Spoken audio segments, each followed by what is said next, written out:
Video of South Africa's President Cyril Ramaphosa stylishly checking out the country's new Transport Minister, Sindisiwe Chikunga, trends online. Ms. Sindisiwe Chikunga, Minister of Transport, kindly approach the ceremonial table.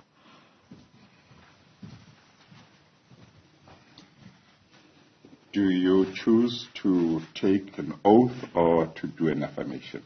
An oath. An oath. Do you consider the oath binding on your conscience?